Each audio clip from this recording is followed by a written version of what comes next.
What's going on, guys? Back with day 18 of the 31 days of value in the car. Busy day. Little bit of a late start today, but hey, listen, we're here. Sometimes in business, it's about just showing up each day. And part of what I want to interweave into the 31 days of value is that you've got to show up no matter how you feel. And that's just sometimes how it goes in business. But it sets you up to maintain the momentum. So even, some days you're going to have super highs, some days you're going to have super lows, but the best place to be is right in the middle. So the lows don't hit you too hard and the highs don't inflate you too high. So with that said, just kind of like a little bit of familial stuff. My kids, I have two young kids, and they both have airway issues. So I don't know if you're a parent or you know anything about this, but their nasal congestion has just been out of control. We have been, searching all over for specialists for this, and sometimes that requires us to do, appointments that are far. Like I think, yesterday we traveled 4 hours, two there, two back, and honestly, we feel like we made some progress, met a really good specialist to help us. Now, the reason I'm mentioning this to you on the 31 Days of Value is because, one thing that I take pride in is being present in my household. Like, I know for a fact that my kids will never be this age again. And I also understand how hard it is for my wife to manage all of this stuff. And I don't know what your household looks like, but just from, you know, me looking at certain situations and understanding like what my business actually provides is just such a blessing. Like, so because my wife does not work, which was her choice, and that's all I wanted to create was to give her the choice to not work, and that happens through having money, which comes from the fruits of a sound business. She's able to focus on, some of the health issues that my kids are going through. And because she's able to do that, that means that, we have a better chance of getting them solved. Now, again, there's nothing more important to me than my family. So, that's just a huge blessing to be able to provide time to the people you love. With that said, secondarily, I'm able to be a part of, these appointments, these challenging experiences, when you're seeking information. And, I'm able to do that because I freed myself from my business. Yesterday, we left at 1 o'clock and no one knew I was gone and no one cared because no one's depending on me to help them do their job within my business. And that is the reward that you get when you actually create a system and you get rid of the ego and you take the risk and you make the hires and you do the work. That's the reward. And does everyone get that luxury? I try my best to provide that luxury for my team members, but obviously it can't be excessive because they have a job to do. So if I can provide that in any way possible, I do my best, but there is a responsibility that they need to be physically present in order to produce the value that they provide to our company. But your reward for taking all the risk, your reward for putting your neck on the line, your reward for having all of the pressure fall on your shoulders for your business is that you get time. You get to control your time. And when you get really good at business, then you can control the time of the people you love. Right. So for me, I take great pride in the fact that my wife doesn't have to work. Like that to me, I feel as though the gift that I'm giving truly is to give my kids their mom. And again, we only got one shot at parenthood. And I want to make sure my kids have everything they need health wise and really love wise. That's the way I wanted it to be designed. And my wife agrees. So I wanted to provide that. And I'm not knocking anyone if you can't do that. But I'll tell you what, if that's something that you're thinking about, like, hey, I feel like we don't have a lot of time with our kids. Like I feel like, you know, we get home and we're in such like a routine, and like, the kids are, away all day, and I get home and I'm tired and my wife's tired, and we just kind of like watch TV and tablets, and we don't really connect, and we don't really like it's easy to feel like, life gets out of control, and like I just understand that from that perspective. So, I urge you to take what I'm telling you seriously about the fact that your greatest asset in your business is your brain, not your hands. And when you understand that concept, the best thing you can do is start taking risk, because the payoff is so great. The ability to own your day. Now, there's two types of people that own their day, and I had this experience when I sold life insurance, and it was a shock to me because every job I had before selling life insurance, well, someone was waiting for me to clock in that day, right? So this was a big shock for me, and I think at that time I was 21. So, you know, it was weird waking up and not having to be anywhere, because the money I made was in direct proportion to, my output. So, if I didn't wake up and go get it, I was gonna eat. Um, so for me, like, I had to learn, and I remember I would sleep in because, at the previous job when I was at the car dealership, like I had to be there at 9 a.m. and I was not an early person. Coming from the restaurant industry, like my entire work life from 16 up until that point was working late at night and then sleeping in.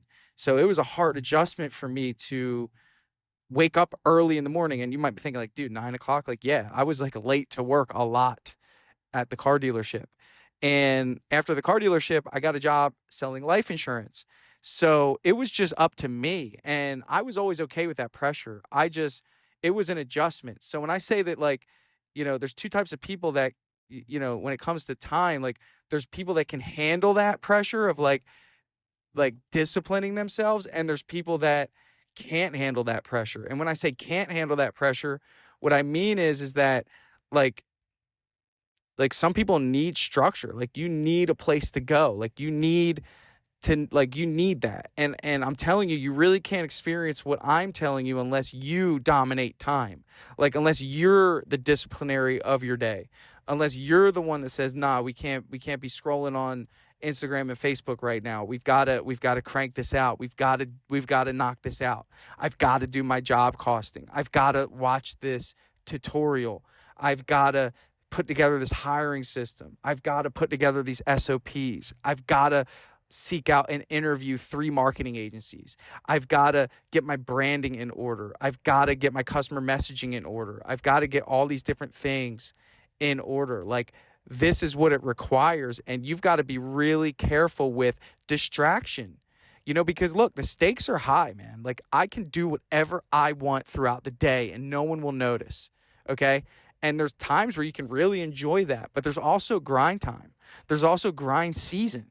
I'm in grind season right now. No one's telling me to work as hard as I'm working right now. I haven't been on a vacation in a little while. I'm head down. Honestly, you want to know what I'm doing? I'm rebuilding Drip Jobs from the ground up, and no one told me that I had to do that. But I know that I want to, number one, I want to knock it out of the park. I've got 4 years of experience right now in Drip Jobs. I know what our customers want. I know what they need, okay? And I'm in a position where, we want to create a lasting impact, and we need to refine the system. So most of my time is spent building out the newest version of Drip Jobs, which is honestly, when that app comes out, it's just gonna blow minds, because heart went into it, passion, time, energy, effort, right? But again, Drip Jobs in the eyes of everyone else might seem successful, and I could totally take my foot off the gas, and I might say, you know what, it's good, but I'm not in the business of good. I'm in the business of great. And ultimately, when you operate on that level, and especially when it comes to your painting business, and when you operate on that sort of level, nothing satisfies you. You stay hungry, you stay motivated, you stay diligent, and work is no longer work. It's almost like, you're sowing seeds for your future.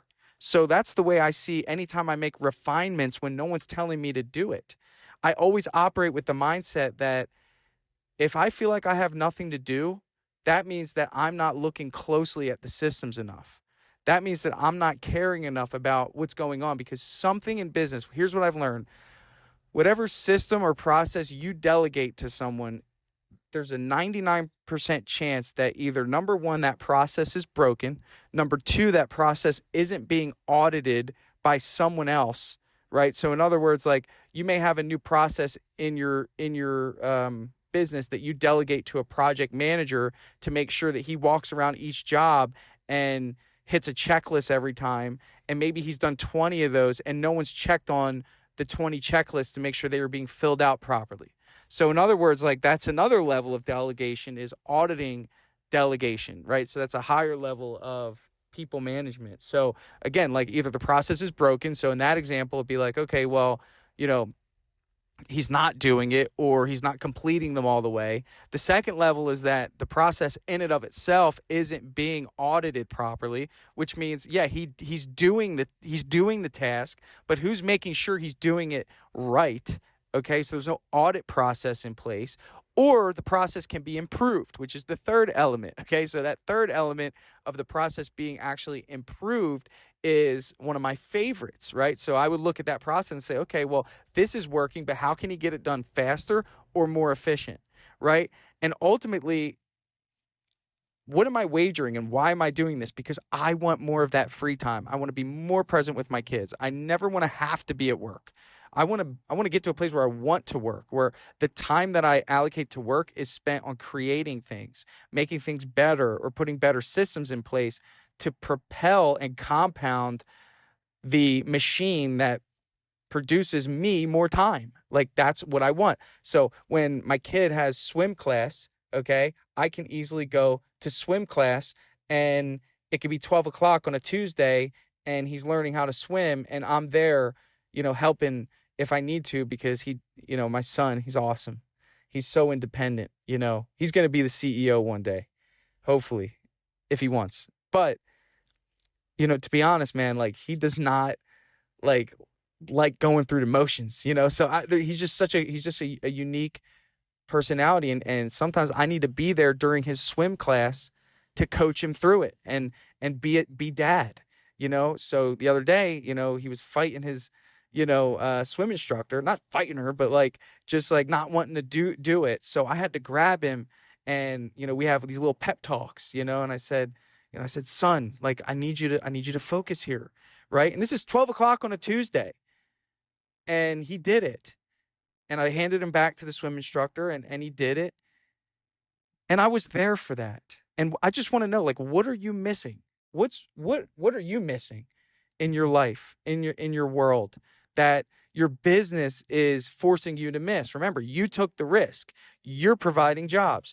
You're creating taxes that are going to be paid by your company to better the community and the environment. You're donating. You're creating a good place for people to work. You deserve the gift of being present in your world, in whatever capacity that means, and the option to be present. Okay? So I hope that resonates with you. This was day 18. You know the drill of the 31 days of value. Now, we're in this together here. Now, if you've been with me for these 18 days, I actually want to let you know that I'm writing a book, and it's going to be called The 31 Days of Value, because I'm inspired by this movement from the messages and the emails that I'm getting from you guys. And I feel like I just want to document this thing. I think I just want to help. So if you think that would be cool and you want a copy of that, if you email me and let me know that you're part of this journey, I will send you a copy of the 31 Days of Value. So it'll be 31 days, just writing it each day in relation to the topics that I talk about on the podcast. And I'm just going to have a publishing company print it. So it shouldn't be too long before I can get one. I already made the cover, super simple, but it's about just having something tangible if you feel as though the value that I share could be helpful to you and your journey.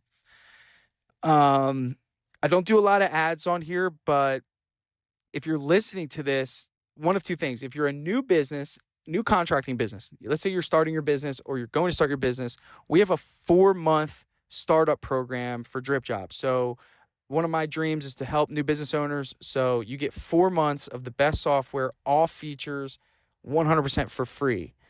If you sign up for the startup program, you can go to dripjobs.com/startup program. I want to do something special for anyone that's not a Drip Jobs user. If you mention the 31 days of value in a demo, so you got to go to dripjobs.com, book a demo, I'm going to give you 90 days for free if you sign up. So go to dripjobs.com, book a demo, tell our sales rep that you heard about it on the 31 Days of Value series, and he will give you a 90-day trial. And I'm doing that because I don't want price to be a barrier. I know a lot of us hyper-focus on price. Maybe it's not in the cards right now. Drip Jobs is generally not that expensive in relation to the value. So I hope that now it's only a matter of just effort of taking the time to get it set up, which was one of the topics of this episode. So thank you guys for being a part of this. Let me know if you have any feedback. Message me on Instagram or send me an email. Catch you later.